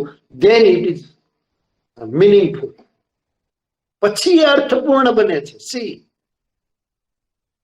એટલે આપણે અભિનય કરતો કલાકાર વિશેષ ગમે છે કારણ કે બોલે પણ છે સંવાદ, ભાવવાહી સંવાદ, અને ભાવવાહી સંવાદની સાથે એને અનુરૂપ એવો અભિનય પણ કરે છે. તો આ અભિનવ છે, આંગિક અભિનય છે, વાચિક, કાયિક, આહાર્ય. આ બધી જે છે ને એનાથી ભાષા પૂર્ણ બનતી હોય છે. એટલે ભાષા વાપરવાની સાથે સાથે કોઈ પણ વાક્ય રચના મારે પ્રયોજવી હોય, કોઈ પણ વાત મારે મૂકવી હોય તો સૌથી પહેલા મારે શબ્દની જરૂર પડે છે. શબ્દ વિના ભાષા શક્ય નથી, શબ્દ વિના વાક્ય શક્ય નથી, શબ્દ વિના અર્થ પણ શક્ય નથી, પૂર્ણ અર્થ જેને કહીએ છીએ. પછી મારે મૂર્ત વસ્તુ બતાવી હોય કે અમૂર્ત વસ્તુની વાત કરવી હોય, આ શબ્દ ઘડતરમાં આ જરૂરી છે. અને એ એક ને એક શબ્દ અનેક રીતે પણ જોઈ સંદર્ભીને તપાસી શકાતો હોય છે. રૂઢિપ્રયોગો પણ આપણે કેટલા છે. એક એક શબ્દના અનેક અર્થ છે. કાપ શબ્દ હું પ્રયોજું છું. કાપનો અર્થ તો ઘણો થાય. કાપ એટલે કાપવું પણ થાય અને કાપ એટલે કાપડના સેન્સમાં પણ થાય.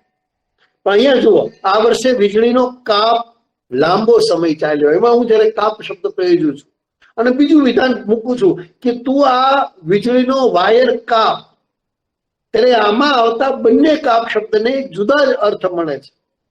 કે પછી હું એમ લખું મારી સમજ મુજબ મેં કહ્યું, અથવા તો એમ કહું કે તું મારી વાતનો મુદ્દો સમજ, તો એમાં આવતી બે સંજ્ઞા સરખી છે, સમજની, તો બંનેના અર્થ જુદા છે. એક વિધાનને હું ત્રણ રીતે, એક શબ્દને હું ત્રણ રીતે પ્રયોજું છું કે આજે મહારાજ મોડા આવ્યા, પરિણામે જમવામાં મોડું થયું. ત્યાં જે મહારાજ શબ્દ છે રસોઈયાના સંદર્ભમાં, એ જ વાક્ય મહારાજ હું બીજી શબ્દ શરૂ મંદિરમાં, અમારે ત્યાં તો મંદિરમાં મહારાજ જ પૂજા કરે ત્યારે પૂજારીના હાથમાં છે. કોઈ એમ કહે કે મહારાજે આજે સરસ મજાની કથા વાંચી, ત્યારે કથાકારનો અર્થ થાય છે. અને એમ કહું છું મહારાજ વિક્રમાદિત્ય ના સમયની વાત છે, ત્યારે તે મહારાજ રાજાના સંદર્ભની વાત છે. અને એક જ સંજ્ઞા આસપાસના સંદર્ભોથી એના અર્થને બદલે છે. એક જગ્યાએ રસોઈયો છે, એક જગ્યાએ પૂજારી છે, એક જગ્યાએ કથાકાર છે, એક જગ્યાએ રાજા છે. મહારાજ રાજા પણ હોઈ શકે અને મહારાજ રસોઈયો પણ હોઈ શકે. મૂળ વાત એ છે કે તમે શબ્દને જ્યારે પ્રયોજો છો ત્યારે કયા અર્થમાં પ્રયોજો છો એને પૂરી રીતે સમજવું પડશે. જી હા સર, આપણે કાંતની જે ખંડ કાવ્ય છે, આજ મહારાજ જલદી જળ પર ઉદય જોઈને ચંદ્રનો હૃદયમાં હર્ષ જામે, સ્નેહગન કુસુમ વન વિમલ પરિમલ ગન, પ્રભુ કાલના સર્વ. હવે એમાં મહારાજ છે, રાજાના સંદર્ભે વપરાયેલો છે. અને એ રાજાના ભાવનગરના રાજવી કૃષ્ણકુમારસિંહજી, અને એ સ્થળ છે ગોપનાથ. ગોપનાથ મંદિરે કવિ બળવંતરાય ઠાકોર, કવિ કાંત અને રાજા પરસ્પરની મૈત્રી હતી અને ગયા હતા દર્શનાર્થે, અને ઉગતા ચંદ્રને જોયા પછી કવિના હૃદયમાં જે ભાવ જામ્યો, એમાં આવતો પિતા શબ્દ પણ જુદો છે. See mind well, there is pita, that means not a father. Pita means a God.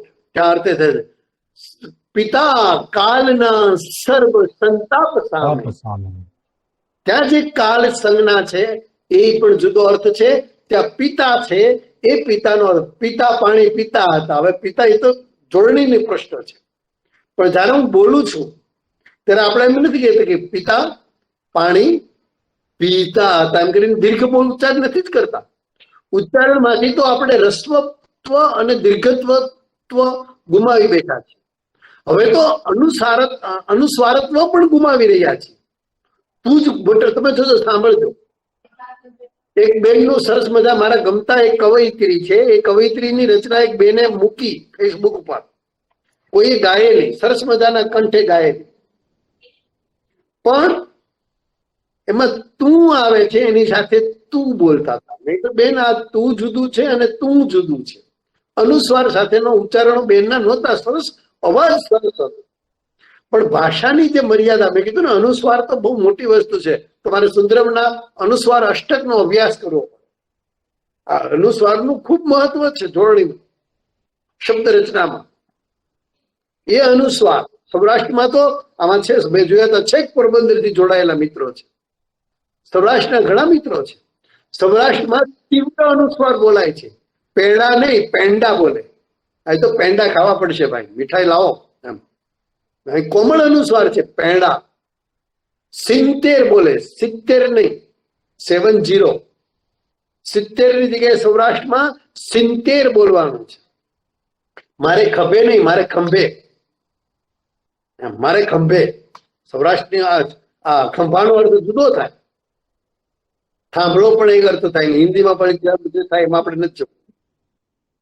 મારે ખભે ની જગ્યાએ ખંભે, 70 ની જગ્યાએ 70, પેડાની જગ્યાએ પેંડા. તો આ કોમળ અનુસ્વારો તીવ્ર રીતે બોલાય છે. પૂજાની જગ્યાએ પૂંજા બોલે છે સૌરાષ્ટ્રમાં. મંદિરમાં પૂંજા કરવાની છે મારે. સંવત શબ્દ પણ મોટા ભાગે લોકો ખોટો લખે છે અને ખોટો બોલે છે. સંવત, શનિ માથે અનુસ્વાર આવે. સંવંત 16 પ્રગટા, સંવંત નહીં, સંવત 16 પ્રગટા. સંવત શનિ માથે અનુસ્વાર છે, પણ મોટા ભાગે લખે છે વની માથે અને બોલે પણ છે વની માથે. રસ્વ ઓછા બોલ મિત્રો, રસ્વ હસ્વ બોલે છે. હસ્વ હૃદયની જગ્યાએ ઘણા તો હૃદય બોલે. સાચો ઉચ્ચાર તો હૃદય છે. હૃદય એમાં હ સાયલેન્ટ છે. અંગ્રેજીમાં આપણે સાયલેન્ટ હોય છે, નાઇફમાં કે સાયલેન્ટ છે, તો આપણે ત્યાં આમ કહીએ છીએ ગંભીરતાથી. ગુજરાતીની જોડણી પ્રત્યે આપણે સાવ ઉદાસીન છે. ગુજરાતી હમણાં સમગ્ર ગુજરાતે વિશ્વ માતૃભાષા દિન 21 ફેબ્રુઆરી ઉજવ્યો, અને એક દિવસે સરકારે ડિક્લેરેશન પણ કર્યું કે હવે પછીના સરકારી બોર્ડ તેમ જાહેર બોર્ડ બધા જ ગુજરાતીમાં હશે. કેટલી રિક્ષાની પાછળ આશીર્વાદ, માના આશીર્વાદ સાચા લખેલા હોય છે. યુ સી, માના આશીર્વાદ, માની માથે અનુસ્વાર હશે જ ન હોય ભાઈ. માના 3 અર્થ છે. એક માં થાય એટલે માતા, અનુસ્વાર ન હોય ત્યાં. મારી માં, અંબા માં, ઉમિયા માં, ખોડિયાર માં અનુસ્વાર ન આવે. આશીર્વાદની જગ્યાએ આશીર્વાદ હશે. શ્રીની માથે જ રેપ તમને જોવા મળશે. મેં 1-2 જગ્યાએ રિક્ષાવાળાને કીધું તો કે ના, તો આમ જ હોય. પછી મને થયું કે હું આણંદ વિદ્યાનગરમાં તો 1000 થી વધારે રિક્ષા છે, કેટલાને કહેતો ફરીશ. પછી એક સરનામું શોધી કે આ રિક્ષાવાળા ક્યાં મીડિયમ પર બનાવડાવે છે માના આશીર્વાદ ને, પિતાના આશીર્વાદ ને, ભગવાનના આશીર્વાદ ને. એને જઈને કીધું તો એ માનવા તૈયાર નહીં. સર આમ જ આવે, માની માથે અનુસ્વાર આવે અર્ધચંદ્રાકાર કરીને. હિન્દીમાં આવે, ગુજરાતીમાં ન આવે. પણ લખે છે અને સરસ રીતે જાણે કે બનતી જાય છે. એક ભૂલ જો 1000 વાર થાય તો પછી એ ભૂલ નથી રહેતી. આ જોડણીમાં પણ એવું થાય છે. એટલે શબ્દ રચનાની વાત ક્યાં કરવી, કારણ કે આપણે જોડણી વિશે જે અગંભીર છે, ગંભીરતા જેવું કશું છે જ. મને લાગે છે કે 11:25 થઈ છે. 5 મિનિટ 10 મિનિટ આપણે સંવાદો માટે રાખીએ. કોઈ પ્રશ્ન હોય તો. સમય મારો કેટલા વાગ્યા સુધીનો છે? 10:30 સુધીનો છે ને 11:15 સુધીનો છે. એટલે આપણે સંવાદ પણ કરીએ. નોટ પરિસંવાદનો અર્થ આ છે. પરિનો અર્થ થાય છે ચોતરફ. સેમિનારનું ગુજરાતી પરિસંવાદ. એટલે નોટ વન સાઈડ સ્પીકર, એક સ્પીકર છે બોલે રાખે અને બાકીના બધા લિસનર હોય એમ નહીં. પરિસંવાદ મીન્સ રાઉન્ડ ટેબલ કોન્ફરન્સ. નો કોઈ વ્યક્તિ મુખ્ય નહીં, એમ બધા જ ગોળ બેઠા હોય. બસ એમાંથી તમારા મનમાં પ્રશ્ન થતા હોય. જેમ હમણાં કાંતનો સંદર્ભ આપ્યો, કવિતાનો સંદર્ભ. કવિતા વિશે કાલે આપણે વાત કરીશું બપોરે 2:30 સેશનની અંદર. ત્યારે અનેક કવિતાનો સંદર્ભ હું તમને આપે કે કવિતા કઈ રીતે ઉઘાડી શકાય, કવિતા પાસે કઈ રીતે જવાય, કવિતાનું પ્રથમ વાંચન કેવું હોય, દ્વિતીય વાંચન કેવું હોય અને વર્ગખંડની અંદર એનું વાંચન કેવું હોય. રાઈટ? તો જે 10 મિનિટ જેવો અવકાશ છે, 10 થી 15 મિનિટ, આપણે એમાં ખરા અર્થમાં સંવાદ કરીએ. From both side, not a single side, not from my side only. Okay, so one by one, those who are interested to ask any question or somebody want to know something more, he can ask me.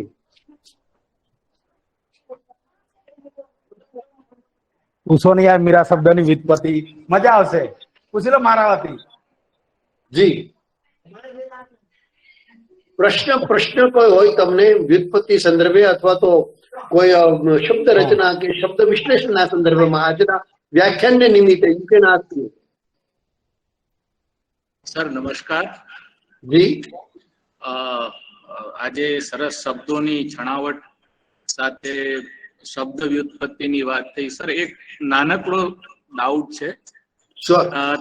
આપણે પૂર્વ પ્રત્યય અને પર પ્રત્યય વિશે બતાવ્યું.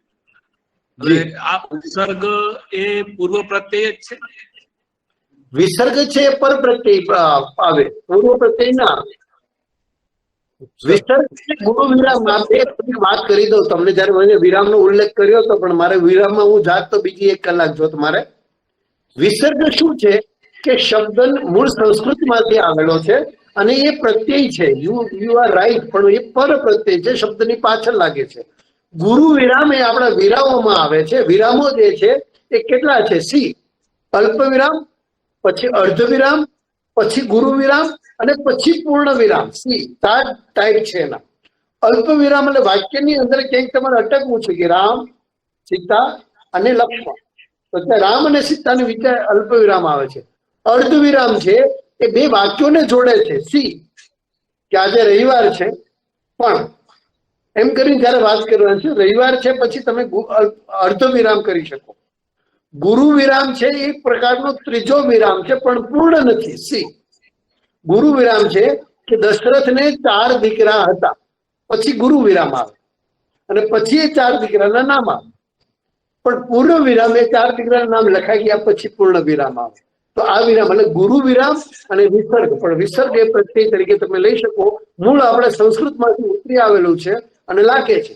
દુઃખદ ક્યારેક શબ્દની વચ્ચે પણ લાગે છે. દુઃખદ લખો છો, દુઃખ લખો છો તો વચ્ચે વિસર્ગ કરો છો. બરાબર છે ને?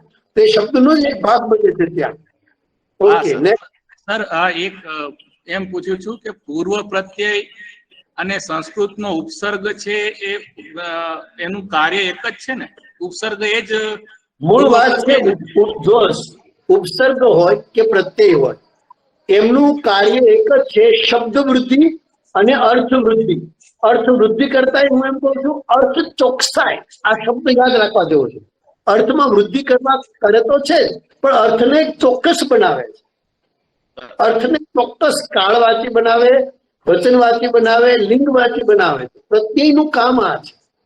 કરે અર્થને ચોક્કસ કરવો, પરફેક્ટ કરવો. જ્યાં સુધી પ્રત્યય નથી અથવા તો પ્રત્યય બદલાય છે તો ધાતુ એનું એ હોય.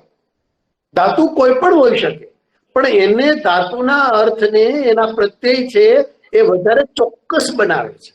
You know? Yes. Good. Next. Thank you sir. Good. નમસ્કાર sir. One by one please. હા નમસ્કાર સર. જી મીરા નમસ્તે. શબ્દ મીરા શબ્દની વ્યુત્પત્તિ જાણવી હતી. મીરા મીરા શબ્દ છે એ નામવાચી છે સી, અને એ જોડી તમને કહી શકું. મને દીર્ઘઈ આવે, રની માથે અનુસ્વાર આવે છે, ભાગ્યે જ કરે છે મીરા લખતી વખતે.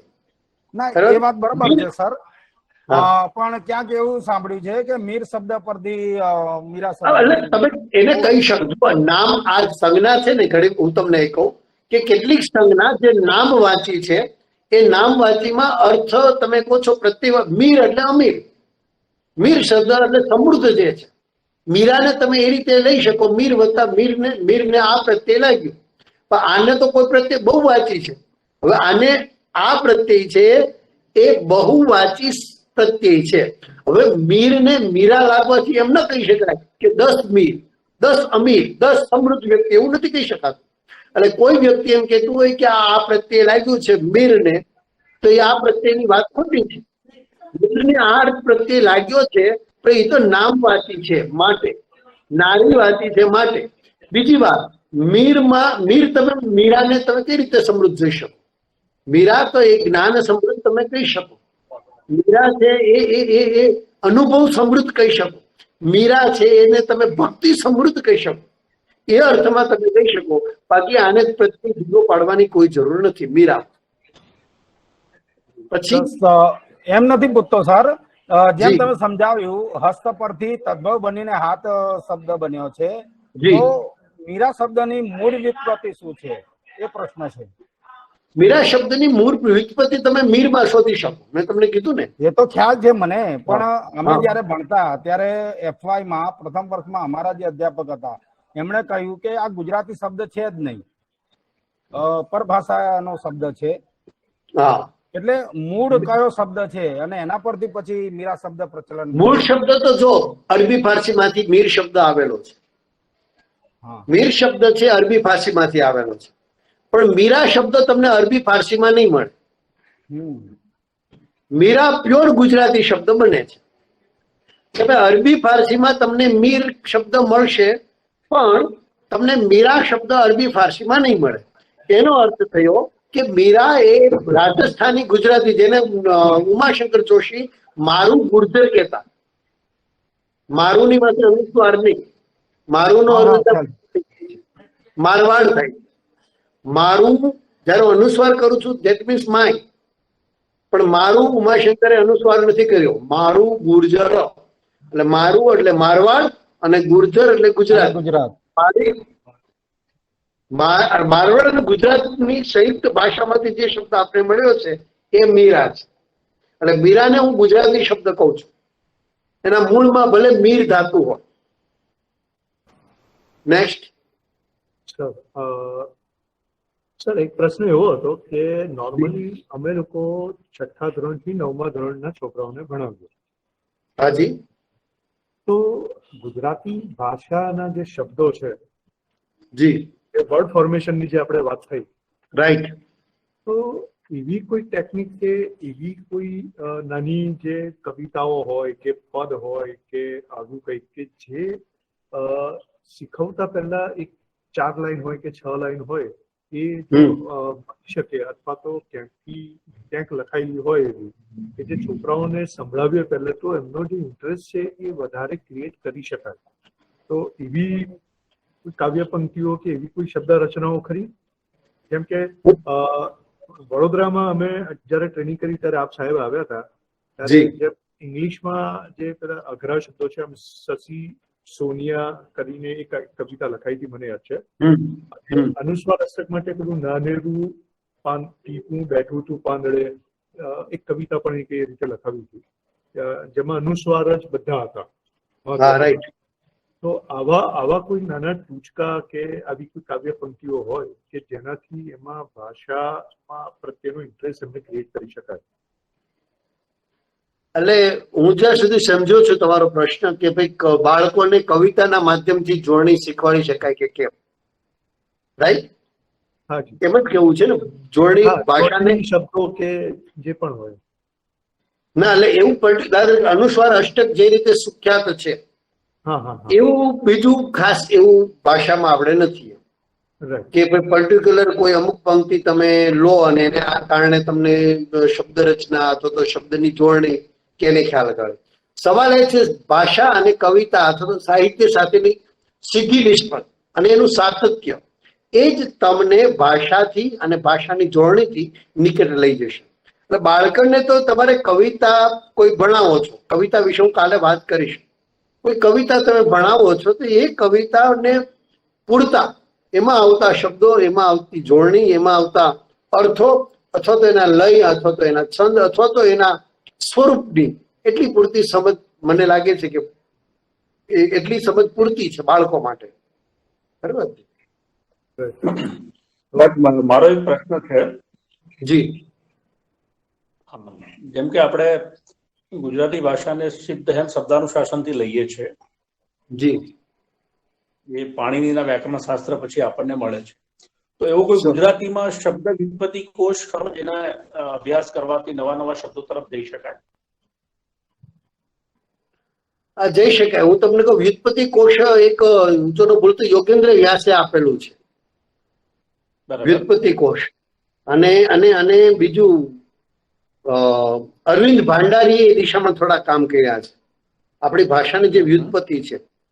પછી તમારે મૂળ સંસ્કૃત અને સંસ્કૃતમાંથી પછી જે ગુજરાતી જોડણી કોષ તમે જોશો તેમાં કેટલીક વખત જોડણી કોષની અંદર શબ્દને મૂળ ધાતુ આપ્યું હોય છે, મૂળ રૂપ આપ્યું હોય છે. પછી શબ્દ સંસ્કૃત છે, ફારસી છે, અરબી છે, એ પણ કૌંસમાં એકાક્ષરીથી સૂચવેલું હોય છે. તો એ રીતે પણ આપણે શબ્દની વ્યુત્પત્તિ પાસે જઈ શકીએ. ધાતુની વ્યુત્પત્તિ સુધી પહોંચવા માટે માને કે કુશ ધાતુ છે, કુશમાંથી આપણે કુશળ સુધી પહોંચીએ છીએ. હવે ક્યાંક એવું મળતું હતું કે ગણિતમાં એક ફિબોનાચી નંબર છે, બરાબર? પછી આ ફિબોનાચી નંબરને આ લોકો શોધતા શોધતા જયારે આપણા વ્યાકરણ શાસ્ત્રીઓ સુધી પહોંચ્યા, આમે મેથેમેટિકલ કોન્સેપ્ટ છે ફિબોનાચી નંબર્સ, પણ એનું જે રૂટ કનેક્શન મળે છે એ કાં તો બૃહદ પિંગળ સુધી મળે છે અને કાં શબ્દાનુશાસનમાં મળે છે હેમચંદ્રાચાર્યને. એટલે હવે હું બધું ત્યાં સુધી પહોંચ્યો છું કે હવે આ જે ધાતુની ઉત્પત્તિ છે શબ્દની,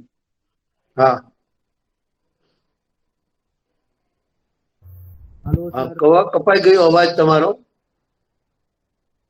ડિસ્કનેક્ટ થઈ ગયા છો તમે. ધાતુની ઉત્પત્તિ સુધીની વાત કરી, મને લાગે છે. હા જી જી. હા, એટલે જે મૂળ જે ધાતુની ઉત્પત્તિ છે ને, હવે આ થોડો આમ જટિલ પ્રશ્ન છે, પણ મારા બીજા મિત્રો પણ ભાષાશાસ્ત્રીમાં કામ કરી રહ્યા છે, એટલે જે અત્યારે જોડાયા છે એમાં પણ. અને આ ખરેખર જાણવા જેવું છે કે ફિબોનાચી નંબર અત્યારે ઇટાલિયન કોઈ ગણિત શાસ્ત્રીના નામે છે, પણ એ બેઝિકલી સંસ્કૃત વ્યાકરણ શાસ્ત્રી જે બૃહદ પિંગળ હતું એમાંથી અને હેમચંદ્રાચાર્ય એમની જે શબ્દની નોટિંગ હતી,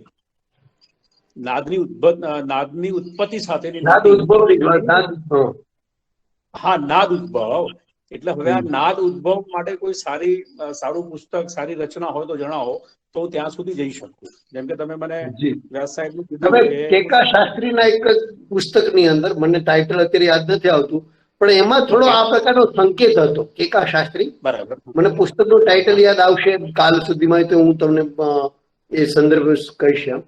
પણ એમાં નાદની ઉત્પત્તિના સંદર્ભ, આમ તો છેક નાદ એટલે છેક બ્રહ્માંડની ઉત્પત્તિ થઈ અને ત્યાર પછીથી નાદ સર્જ્યો, અને નાદ સર્જ્યા પછી એ અવાજને આકાર મળ્યા, પેલા ઉચ્ચારણો થયા. માણસ જન્મથી જ રુદન અને હાસ્ય એ બે માણસને જન્મ કુદરતી રીતે પ્રાપ્ત થયેલા છે.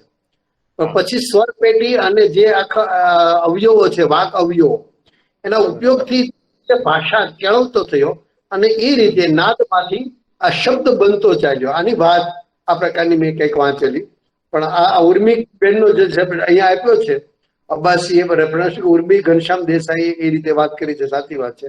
પછી વચ્ચે શંકરનું એમ હતું વીજળીકરનું, પણ એમાં ઉમાશંકરે પણ એક બીજા મિત્ર વિજયરાય વૈદ્ય કે એમણે અમદાવાદના વીજળીઘરને પત્રો લખી અને એની જોડણી સુધારી હતી, એ મારે કહેવાનું હતું. એ ઉમાશંકરની એ રીતનું. પણ વિશે તમે જે વાત કરી એ ઉર્મી ઘનશ્યામ દેસાઈ, કેકા શાસ્ત્રી, અને એને તમે જોશો ને તો એમાં એ સંદર્ભો થોડા મળે છે ખરા. Okay sir, thank you very much. Thank you. જી જી. તો રસપ્રદ રહ્યું આપણું 11:40 થાય છે. તો હાજી બોલો સર, એક પ્રશ્ન પૂછવો હતો મારે. જરૂર. સર, ભાષા વિજ્ઞાન પ્રમાણે આપણે જેમ કહે છે એમ કે જે ભાષાની ઉત્પત્તિ છે એનો જે ક્રમ છે સર, કે તળપદી ભાષા, એના પછી શિષ્ટ ભાષા, આ ક્રમ પ્રમાણે આપણે સંસ્કૃત માંથી ગુજરાતી ભાષા ઉતરી આવી. તો સંસ્કૃત તો સર શિષ્ટ ભાષા છે, એ પહેલા મતલબ કે સંસ્કૃત શિષ્ટ ભાષા બની, ગુજરાતી આમ એટલે કહેવાનો મારો મતલબ છે કે તળપદી માંથી શિષ્ટ ભાષા બની. તો સંસ્કૃત તો પહેલાથી શિષ્ટ ભાષા હતી, તો એની આગળ શું સર તળપદી ભાષા હશે? વૈદિક ભાષા, સૌથી પહેલા વૈદિક ભાષા. આર્યો આપણે ત્યાં આવ્યા ત્યારથી જે વૈદિક ભાષા હતી એ વૈદિક માંથી પછીથી સંસ્કૃત આવી, સંસ્કૃત માંથી પછી પ્રાકૃત ભાષા ઉતરી, પ્રાકૃત માંથી પછી અપભ્રંશ ગુજરાતી, અને એ રીતે પ્રદેશ પ્રમાણે પછી પ્રાદેશિકતા ઉમેરાતી ગઈ, અને પછી તો બાર ગામે બોલી બદલાય. એ આપણે ત્યાં જે રૂઢ થયું, જે કહેવત બની, એ આ તળ બોલ ભાષાને કારણે. તળ ભાષા છે બોલી, જેને આપણે dialect and language both are different કરો, both are related with word, પણ બોથ આર ડિફરન્ટ, એકબીજાથી એક કરતી છે એવું પણ ના કહી. હું એમ કહેવા માંગુ છું કે જે વૈદિક ભાષા જે છે સંસ્કૃત, એ શું મતલબ કે તળપદ એ ડાયલેક્ટ હતી? આમ નહીં, એ શિષ્ટિત ભાષા. કેવી ભાષા? હા, જે વૈદિક ભાષા હતી એ જ સંસ્કૃતની શિષ્ટ ભાષા ગણાતી હતી. પછી અંદર જે પુરાણો આવ્યા, અને પુરાણોમાં સંસ્કૃતના લેવલો પણ, જેમ અત્યારે ગુજરાતીમાં છે ને શિષ્ટ ભાષા અને પ્રાદેશિક ભાષા, એમ સંસ્કૃત પૌરાણિક કાળની અંદર સંસ્કૃત ભાષા પ્રયોજાતી હતી. તો સંસ્કૃતની ભાષાના પણ 3 લેવલ હતા. એક લેવલ હતું કે જે વિદ્વાનો સંસ્કૃત બોલતા હતા, બીજું લેવલ હતું જે વેપારીઓ અને શિક્ષિત વર્ગોમાં બોલાતું, ત્રીજી લેવલ સંસ્કૃતનું હતું કે આમ જનતા બોલતી હતી. એટલે સંસ્કૃતના પૌરાણિક કાળની અંદર સંસ્કૃતના પણ 3 સ્ટેજ હતા ભાષાના. એક ઉચ્ચ વર્ગ બોલતો હતો, એ સંસ્કૃત જુદી હતી. એક વેપારી વર્ગ અને જે અભ્યાસુઓ હતા એની ભાષા જુદી હતી, અને એક ત્રીજો સમગ્ર વર્ગ હતો, એની ભાષા એ જરા સંસ્કૃત તળપદ તમે કહી શકો એ પ્રકારની હતી. અને ભાષાના સ્થિત્યંતરો નિરંતર બદલાતા રહ્યા છે, સમયાંતરે બદલાતા રહ્યા છે. રાઈટ? Okay sir. જી, ઉપક્રમ પ્રયોગ હું થોડું રાજેન્દ્રબેન કહીશ કે આપણું જે દુનિયાની ભાષાઓનો ઇતિહાસ છે ને, એમાં સૌથી જૂના જેમ જેમ પાછળ જઈએ છીએ આપણને 2 ભાષા મળે છે, અને પ્રથમ ક્રમે હિબ્રુ સાથે સંસ્કૃત, જેને આપણે આર્યની ભાષા કહી શકીએ. લગભગ હજુ સુધી આપણે ભાષાશાસ્ત્રીઓ શોધી શક્યા નથી. અને બહુ જ ઇન્ટરેસ્ટિંગ વાત છે, હું જે આદિવાસી વિસ્તારોમાં કામ કરું છું, બાંસવાડા અને આજુબાજુ, ત્યાં જે આદિવાસી ભાઈ બહેનો અમુક શબ્દો બોલે છે એ તમને હિબ્રુ અને સંસ્કૃત સાથે જોડાયેલા મળે. એ લોકો એક પમરાટ શબ્દ બોલે કે ભાઈ હમણાં આજે પમળવું, તો ખબર પડે કે આ પમરાટ એ સંસ્કૃતમાં, હા, પમરાટ સંસ્કૃત છે. જયારે એનો કોઈ સ્થાનિય આદિવાસી કશું ભણ્યો નથી, એને પણ એ સીધે સીધો પમરાટ શબ્દનો ઉપયોગ કરે છે. એટલે ઇન્ડો આર્યન કુળની ભાષા હિબ્રુ. તમારી વાત સાચી છે. હા, મેં કહેવા માંગુ છું કે જેમાં તથાગત બુદ્ધે સંસ્કૃત છોડીને પાલી ભાષામાં ઉપદેશ આપ્યો, તો પાલી તો એ વખતે સર સંસ્કૃત થી ડિફરન્ટ ભાષા છે, લોકબોલી હતી. હા, એ લોકબોલી હતી ને સર, મેં કહેવા માંગુ છું એ લોકબોલી હતી. અને એટલા માટે કે જન સામાન્ય સુધી પહોંચવા માટે તુલસીદાસે એ કામ એનો અર્થ એવો નથી કે તુલસીદાસને સંસ્કૃત નહોતું આવડતું કે મહાવીર સ્વામીને સંસ્કૃત નહોતું આવડતું. એમણે તમે જો રામચરિત માનસ તમે જુઓ તો પ્રારંભની અંદર સંસ્કૃતમાં જ સ્તુતિ છે, પછી એમણે અવધિમાં એ રીતે આખું રામચરિત માનસ દોહરા ને ચોપાઈની અંદર આપણને આપ્યું કે આમ વર્ગ પોતાનો સમાજનો માણસ. ગાંધીજીએ શું કર્યું? ગાંધીદાસનો સમય ગાંધીજીની ભાષાનું મધ્યકાળમાં છે ને તુલસીદાસનો જે સમયગાળો છે.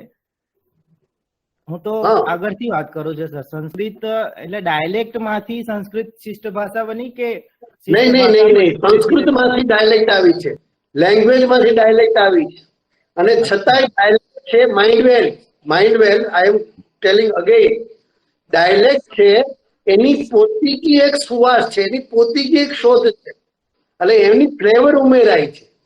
ભાષામાં આ ડાયલેક્ટની એક ફ્લેવર ઉમેરાય અને પરિણામે એની એક જુદી આઈડેન્ટિટી મળી છે.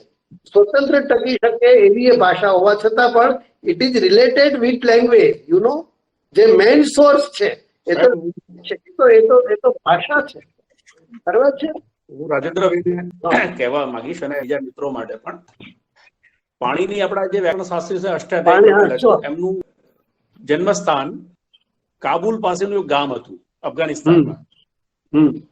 હવે જો આપણે બહુ જ વ્યાપકમાં સોશિયો હિસ્ટોરિકલ પરિપ્રેક્ષ્ય તપાસીએ તો ખબર પડે કે કોઈ પણ ભાષા મૂળ પહેલા એક લોકલ ડાયલેક્ટમાં હોય છે. એને પાણીની જેવા સ્થિતહસ્ત વ્યાકરણ શાસ્ત્રી એક બંધારણ આપ્યું અને એના પછી એ પ્રશિક્ષણના લેવલે પહોંચે છે. હવે સમય અને કાળખંડ શોધવો રહ્યો, બરોબર, પણ એક વસ્તુ ચોક્કસ છે કે મિડલ ઇસ્ટ થી માંડી અને સિંધુ થી નીચે આપણે જે મધ્ય ભારત સુધી આવીએ છીએ, બરોબર, અને ઇન્ડો દ્રવિડિયન કુળની ભાષા છે જેમાં તમે કેરળ લઈ શકો, તમિલ સુધી આપણે પહોંચ્યા. આખે આખો એક વિશાળ ભારત ખંડ तो एमएलए से साहब माफी चाहते हैं. यस सर, एमएलए साहब थैंक यू. ये समय हो गया है सर, हम विराम लेने Yes, right. It's interested session. हमारा रिसर्च पर्सन है ना, वो साहब है हनुमंत व्यास तो मालूम है, व्यास महर्षि जिन्होंने महाभारत लिखा था, और कहा था कि पहला शुरुआत हम साहब से ही शुरुआत किया है रिसर्च पर्सन के नाते. तो ये आज का अभी का प्रोग्राम बहुत बढ़िया रहा सर, बहुत इंटरेक्टिव रहा, बहुत इंफॉर्मेटिव रहा. और ये जो चर्चा होता है खास करके मातृभाषा में नहीं रहता है, हिंदुस्तान में लेके अभी जैन साहब को लेकर है. तो बहुत बढ़िया रहा सर, बहुत बहुत धन्यवाद. हम इन्होंने गोवा की तरफ से, सोशल मैडम की तरफ से, और समय हो गया है. मैं विजय सर आप कर दीजिए. जी बहुत बहुत धन्यवाद. Thank you very much sir, आपका शुक्रिया. Thank you sir. कल मिलेंगे फिर दोपहर के